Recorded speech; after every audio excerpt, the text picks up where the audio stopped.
A'udzubillahi minasyaitonirrajim. Bismillahirrahmanirrahim. Assalamualaikum warahmatullahi wabarakatuh. Alhamdulillahirabbil alamin wa bihi nasta'in ala umurid dunya waddin. Wassalatu wassalamu ala asrofil anbiya'i wal mursalin wa ala alihi wa sahbihi ajmain. Amma ba'du. Alhamdulillah, puji syukur kita panjatkan kepada Allah Subhanahu wa taala atas segala rahmat dan nikmatnya. Kita dapat berkumpul di sini dan menjalankan salah satu ibadah di bulan suci Ramadan, yaitu sholat Isya, tarawih, dan witir berjamaah di malam ke-8. Salawat serta salam tidak lupa kita sampaikan pada junjungan kita Nabi Muhammad Sallallahu Alaihi Wasallam, pada keluarganya, sahabatnya, serta umatnya hingga akhir zaman. Kami dari DKM Mushola Musodik ingin menyampaikan beberapa informasi. Yang pertama, untuk petugas pada malam hari ini adalah Saudara Maulana Tihar tadi sebagai imam sholat Isya. Alhamdulillah tadi kita sudah menjalankannya. Kemudian untuk Bilal adalah Saudara Dede Abdul Salam. Kemudian untuk imam sholat Isya tarawih, kultum, dan witir insya Allah akan diisi oleh Bapak Ustadz Arif Rahman SPDI MA.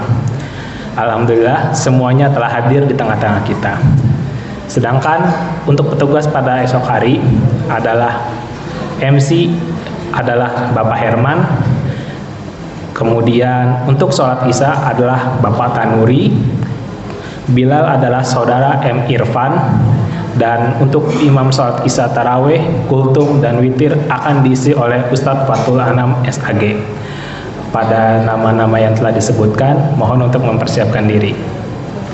Selanjutnya, laporan pengumpulan infak dan sodako pada malam sebelumnya total adalah berjumlah Rp560.000, sehingga total pada sampai dengan malam hari ini berjumlah Rp4.815.000.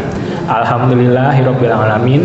Kami mengucapkan terima kasih kepada jamaah yang telah memberikan sebagian rizkinya untuk sebagai infak dan sodako.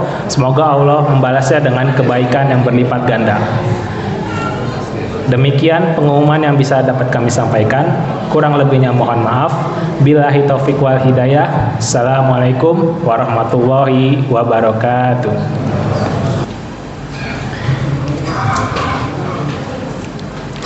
Assalamualaikum warahmatullahi wabarakatuh.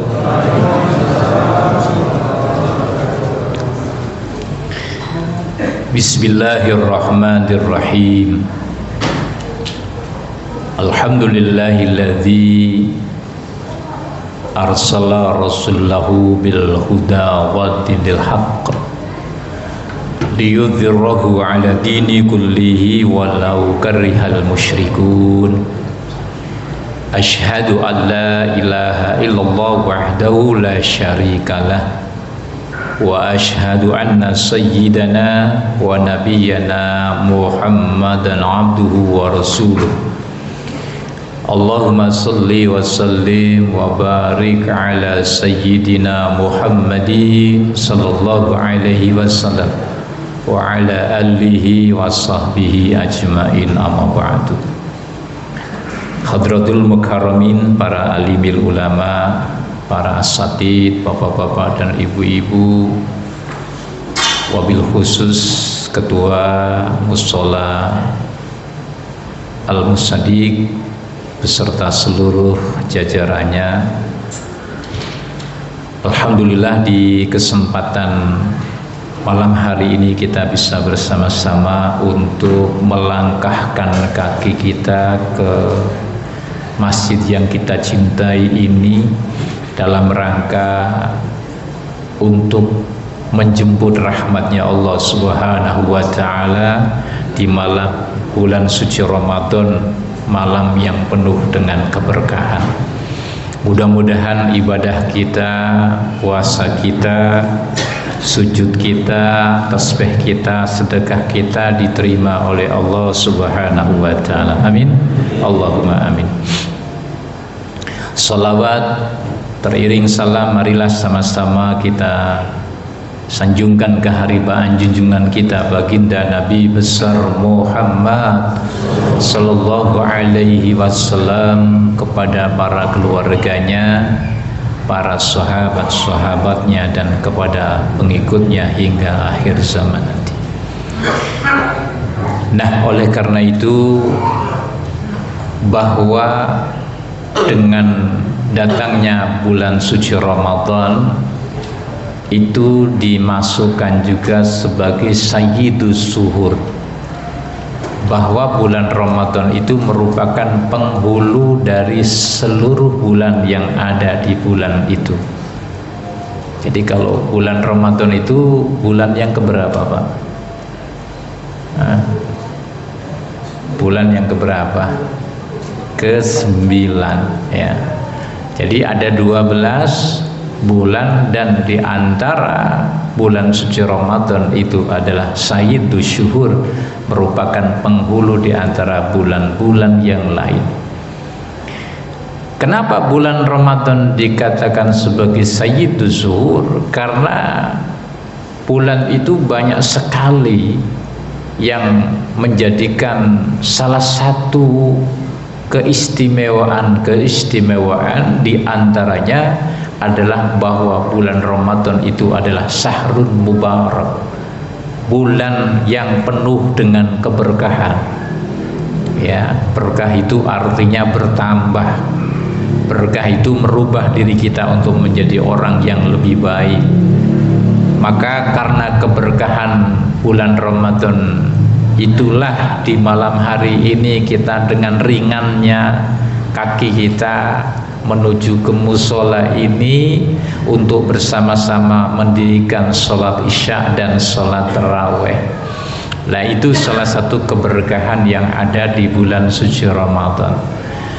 Kemudian keberkahan yang kedua adalah bahwa orang yang beribadah wajib di bulan suci Ramadan itu akan dilipat gandakan 70 kali ketika kita beribadah daripada selain di bulan suci Ramadan. Maka jangan kita tinggalkan, Pak, ya.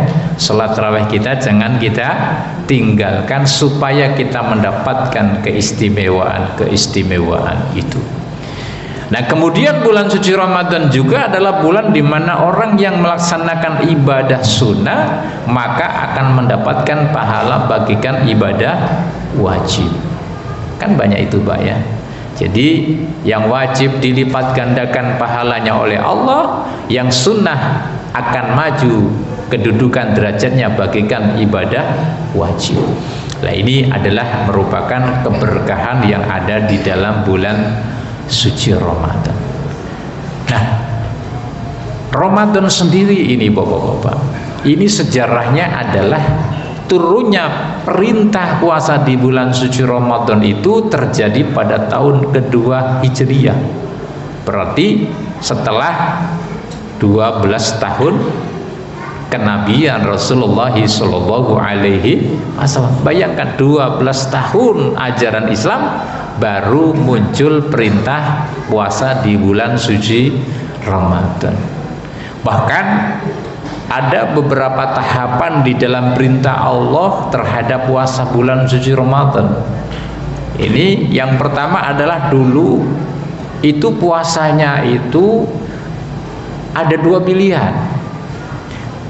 Apakah kita mau puasa itu boleh sebagaimana puasa yang kita laksanakan, tapi kalau tidak maka diganti dengan memberikan makan setiap hari 1 mud.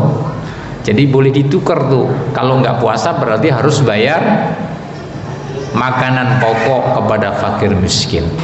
Tapi kalau sudah berpuasa cukup tidak. Nah, ini terjadi dengan syariat sekarang. Ini boleh apabila bagi orang yang sudah tua renta dan dia tidak mampu melaksanakan puasa di bulan suci Ramadan. Boleh tidak berpuasa, tetapi harus membayar 1 hari adalah seukuran dengan 6,7 on kepada fuqara wal masakin. Tapi bagi orang yang sudah tua dan tidak mampu, Tapi kalau sudah tua tapi masih mampu, ya enggak, tetap harus berpuasa. Nah, yang kedua adalah ketika puasa pada waktu itu sudah memasuki waktu tiba berbuka, kemudian ketiduran, ini tidak sempat berbuka, maka harus dilanjutkan. Tidak boleh lagi untuk berbuka sampai kemudian menunggu buka berikutnya. Ya, ini kadang-kadang kan yang namanya orang puasa, bapak-bapak, semua itu dicatat sebagai ibadah. Tidurnya orang yang berpuasa juga ibadah. Tapi bagaimana kalau tidurnya habis subuh sampai maghrib, ibadah kagak? Masak kagak, ya, kerja kagak. Ini bukan ibadah lagi, dablek. Ya. Jadi yang disebut dengan ibadah di sini adalah ya tidurnya cukup supaya kita ada energi untuk melakukan kegiatan-kegiatan yang lain. Makanya sebaiknya bulan suci Ramadan itu bukan diperbanyak tidurnya, tapi diperbanyak ibadah kita kepada Allah Subhanahu wa ta'ala. Kemudian tahapan yang terakhir adalah puasa, di mana bahwasanya terjadi mulai dari terbitnya fajar hingga terbenamnya matahari. Ini yang sekarang kita laksanakan. Sehingga bulan Ramadan itu berasal dari kata romat yang artinya membakar. Kenapa? Karena turunnya perintah puasa itu pada waktu itu bertepatan dengan musim panas. Kalau sekarang puasa musim apa, Pak?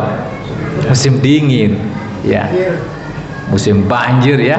Jadi agak terkurangin. Kenapa puasa itu bisa menjumpai musim panas? Puasa juga bisa menjumpai musim dingin, bahkan musim penghujan, karena memang berputar terus antara tahun Hijriyah dengan tahun Masehi itu berbeda, kira-kira 10 hari. Sehingga bisa jadi puasa ini di bulan Januari bisa terjadi nggak, Pak? Bisa. Bulan puasa bisa terjadi di bulan Juli. Semakin maju, Pak. Ya. Sekarang kita Idul Fitrinya di bulan apa kira-kira? April. Ada yang mau di bulan Maret? Terlalu cepat, ya. Jadi puasa itu nanti di bulan Idul Fitri jatuh bisa di bulan April. Terus itu berputar. Bisa jadi nanti puasa terjadi di bulan Januari. Nah, ini yang sekarang terjadi. Sehingga bagaimana puasa itu sendiri maknanya adalah al-imsak, menahan diri dari haus dan lapar.